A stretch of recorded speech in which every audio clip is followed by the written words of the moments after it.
Your Excellency, Hasmus, Domingo, and distinguished guests.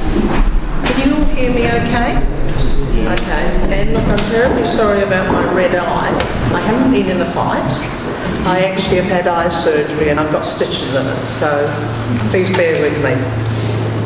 I actually wear some more hats than what's actually been told, because I'm actually on the advisory board for Whitty Rare and Welltech, and I'm also chairman for the immigration industry under the title of NZAMI. So I'm delighted to this opportunity to talk with you.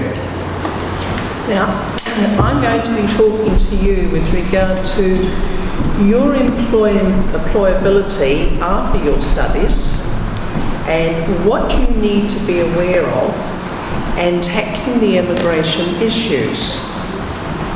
Now, many of your friends prior to yourselves being studying, you may well have been in communication with. But things have changed since the 28th of August.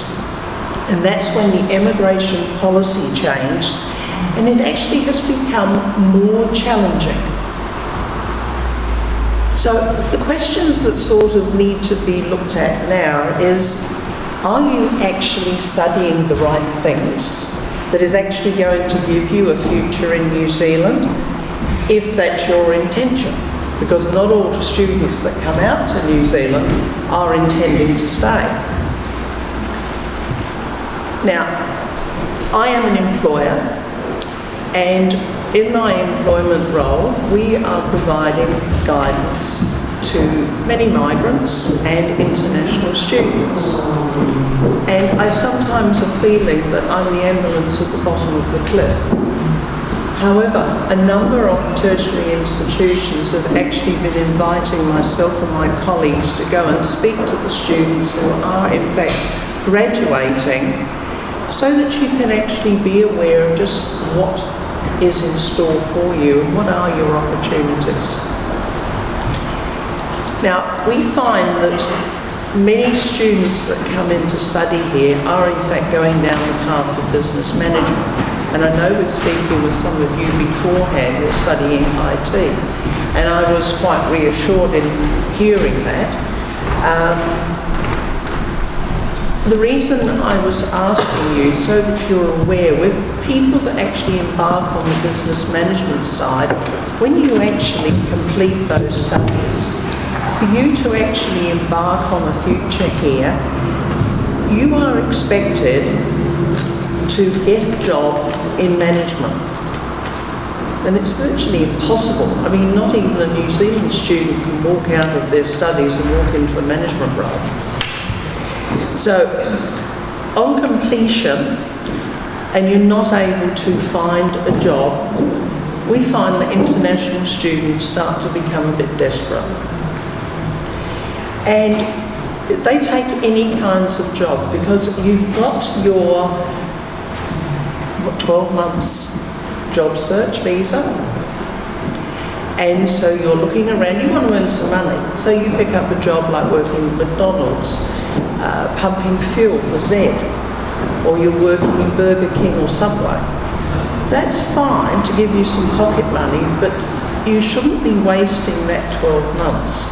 What we're wanting you to be doing is actually looking for an employer who's going to be wanting to utilise your skills. So once again, it could be time to review what you're actually studying. Now, you must remember that employers in New Zealand are facing skill shortages. And if they can't find a New Zealander, which is a residence holder or a citizen, they do look at the international students. Now, you actually have advantages over the New Zealand students, because if you've completed your studies, be this level 7 qualification, you've studied for 12 months, or you've studied at levels 4 and 6 and completed a 2-year course, then you've got your 12 months visa to be able to go and work anywhere. But you need to gain some confidence in getting out, because you've got to look at it. A New Zealand employer looking at you Why should they employ you? What value, what's your contribution going to be that you would be better than a New Zealander? Okay? So, one of the things I'm going to be suggesting to you is to get confidence. I mean, you're great, you all network within your own community, but I want you to branch out. Consider joining Toastmasters. Okay?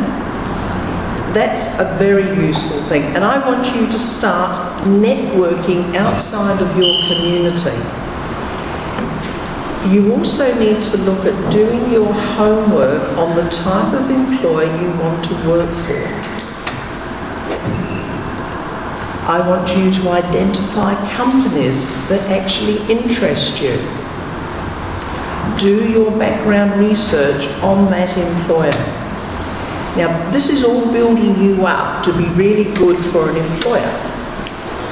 Because when you actually do get an interview, it's a two-way interview. You just don't sit back and just wait for them to ask you questions. If you've done your homework, you'll be asking the employer questions. And that gives really good signals to an employer. It's a really helpful thing. Also, when it comes to your CV, a CV in New Zealand can be quite different from where you've come from. And you need to be very familiar of how you should put that CV together. You are suddenly becoming a salesperson because you are selling yourself, you're marketing yourself. And you've got to market yourself to be better than a Kiwi. And you can do it. Look, one of the things that you folk have got is that you, the Filipino community, have got a very good reputation. You are good workers, you are very loyal. But that loyalty can let you down, and I'll explain why. So, you also need to be prepared to vary your CV. A CV does not fit all types of jobs.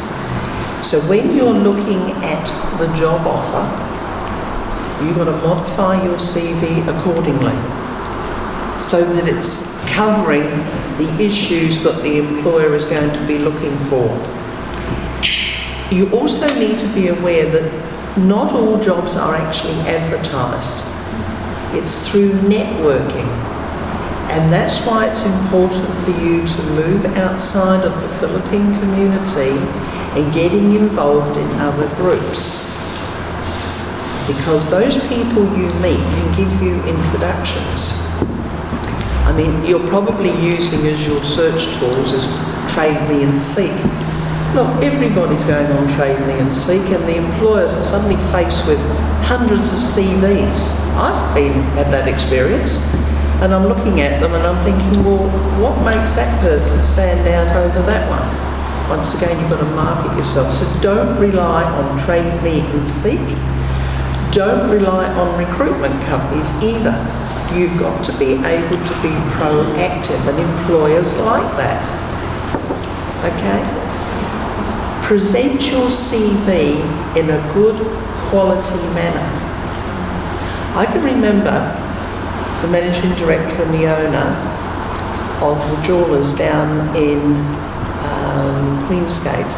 Oh, his name's just gone out of my brain, but he's the famous one. He's got a home in Queenstown. But he stood up one day and he was talking about he gets flooded with CVs that people want to go into the jewellery business. And he said, I look for a CV that comes red. It stands out. I want to look at that person. I'm not saying you have to make it red, but what I'm saying is there's got to be something that highlights you as being really worth looking at. I'd also suggest you talk to your tutors.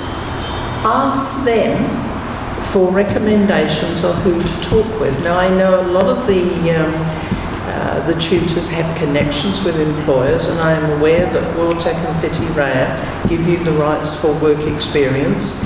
It's using that time, and if you're seen as outstanding and really good, even though you're only having the work experience there, it can in fact lead you onto other paths, because that employer will say, I think you ought to go and have a chat with this person. It's opening a door for you, and that's what you want. So prepare for the interview. Do your homework first. Now, what I'd like to make you aware of also is that during this time, when the New Zealand employer is actually offering you a job, they're looking at the value that you're going to be bringing. But what I want you to be looking at is that job description they're giving you and that employment contract. Very important.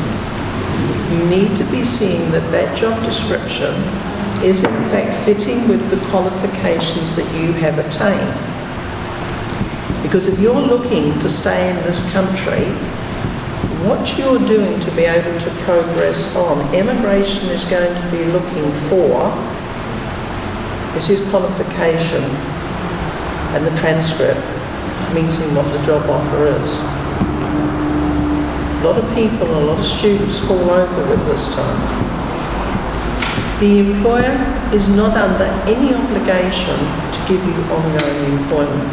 And this is another bonus as to why they're trialling you out. It's because it's good. It's not going to be difficult to get rid of you. Unlike if they've got a New Zealand student on board and they've offered him a contract, unless it is purely a contract, it's difficult for a New Zealand employer to get rid of a Kiwi.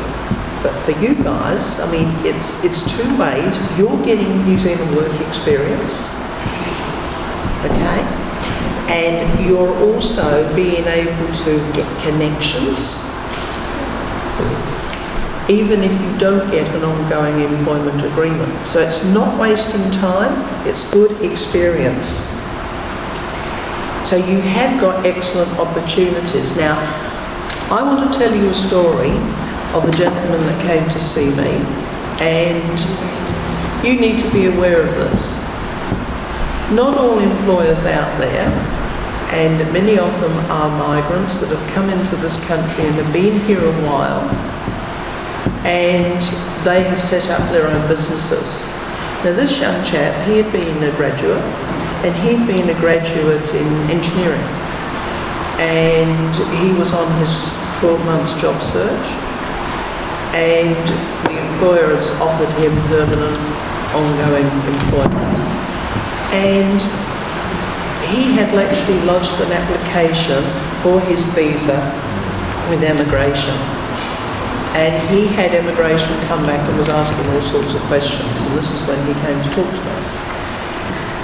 And what I found out is that this employer was not actually giving him the work in accordance with the job description, and nor was he paying him what he should be earning. We were able to help this guy, but I don't want to see you guys in this position, but I'm just making you aware of this, okay? Also, a New Zealand employer, when they're seeing you, you've got to keep things simple for them. They don't want complications. They don't like immigration, to be perfectly honest. They find that immigration can be very time-consuming. And in fact, I had one employer come to me and he had said he had received this letter from immigration asking for all sorts of questions about the job that this employee was doing. And he said, is immigration paying me for answering all these questions? He said, I've got a business to run. So you need to be aware of that. New Zealand employers are keen on helping you if they can see the value that you're going to contribute. Now, whilst you want employment, I want you to look very, very carefully at, I can't emphasise this enough, at the job offer and the job descriptions. The exploitation that we have seen, because you get into a desperate situation because you haven't found the job, you can have employers that will say, I'll give you a job but you've got to buy it. 25,000, 30,000, 40,000 even in Auckland. That's a fact. They'll even say to you, okay, we'll meet the pay rates, the hourly rate, but you've got to pay half of this back to me. There'll also be other cases where they'll say, right, here's your job, all looks above board, and then when it comes to the deductions, they'll be showing KiwiSaver, they'll be showing your tax. Now, if you're not a resident, you shouldn't be having deductions for KiwiSaver. Also, if the employer is not taking the right amount of tax, and you progress on to get residence, then their revenue is going to be picking up on the fact, hey, you can't be earning this amount of money, your tax rate's not right. So there's a lot of things for you to be aware of, and you must be smart, and you must be aware of it. I don't like hearing about exploitation of international students. I've been very hot on this topic, and because you invest such a lot of money in being a student in this country, and look, it's not everybody that's like that, but I just want to give you extra wisdom. The other thing is that employers structure their job titles and salaries in accordance with their company policy, even though that job title is not going to meet what Immigration New Zealand actually lay down as a job title in their structures going forward. But there's a way to work through that, so just be aware of it. I mean, if you start getting toey with an employer and say, oh, I've got to have the job called this, they won't like you. It's all about that they just see you putting pressure on them, and sometimes you need to have an intermediary involved to look after your interests. Your future legal employment in New Zealand is governed by the Australia-New Zealand Standard Classification of Occupations, which is ANZ Code, which you're probably familiar with. And it's a tool used by Immigration New Zealand which identifies the skill levels of occupations from both technical and job-specific skills. Now, the action that I want you folk to take is review your future. Where do you see yourself after your studies? Is it being in New Zealand or back in your home country? Review what you're studying to see if it meets the skill shortages. There's a lot of people out there that have been studying IT. Once again, what's your value add? Do you need to study a new course? Can we help you? And once you have your job search visa, look for a job where you're using your qualifications and skills. Don't waste it. Look, time and time again, we see the students, they've got that 12 months and they've wasted that period. Don't. It's a golden opportunity for you to progress to an excellent future in this country. That's all I've got to say at this time.